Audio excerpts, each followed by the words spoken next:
Okay, Paul, this person says, I'm looking for some advice on the best course of action to pursue. I am looking to buy my first house or flat, but the aim is to rent it out, so a buy-to-let mortgage is what I need to look at getting. I have a tied cottage with my job, so will not be living in the property, so this is why it will be rented out.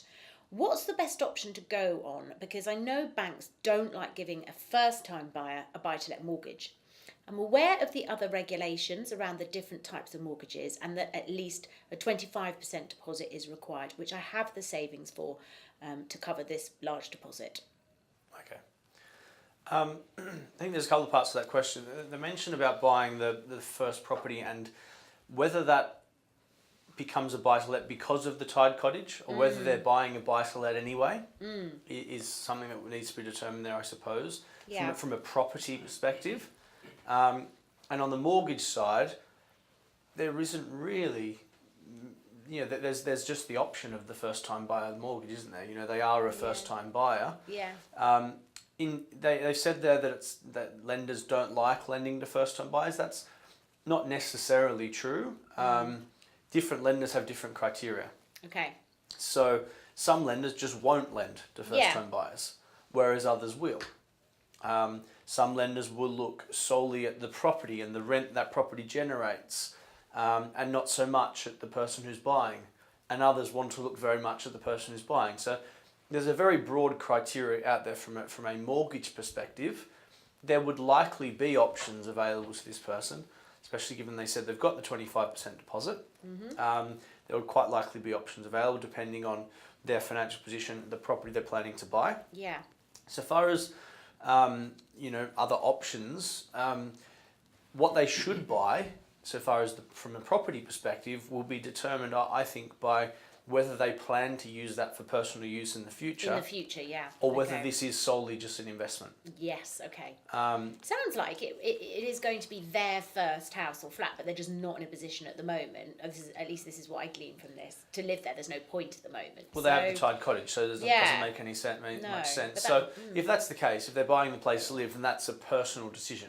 They're going to buy somewhere that they like, that they're comfortable, all those sorts of things, which doesn't necessarily transfer to what makes sense as a buy-to-let. Right. Because that's nothing to do with what they like. Yeah. It's about what the target market likes and wants. Right. So, personal is obviously very emotional, whereas investing should be very much commercially minded and unemotional. Yes. So they need to make that decision.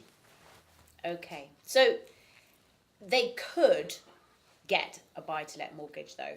Quite likely. There's limited information not impossible. there. Yeah. Certainly not impossible for first-time buyers to get a buy-to-let mortgage. Yeah. There are quite a lot of lenders that will do it, but there's a range of other criteria that comes into play. Yeah. For example, their income.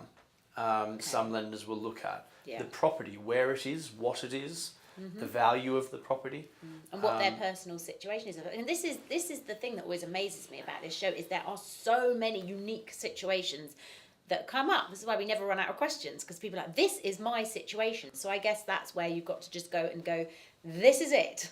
Tell me, and just be honest. Yeah, and it can be a bit of a minefield. And what they shouldn't do is just go down to their local bank or the bank they've currently dealt with, because they have one set of criteria. Yes, I remember doing that. Like, I went to my bank. And then I sort of was just like, ooh. And then you go to a broker and maybe that would work. Maybe they'd be extremely lucky and their bank would work. But there's over 1,000 buy-to-let products in the market. Yeah, I think it's too bespoke. Half of them are only available to intermediaries, so brokers.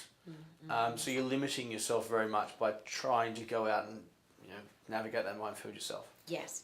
I loved it when I saw a broker also because they can just break it down for you.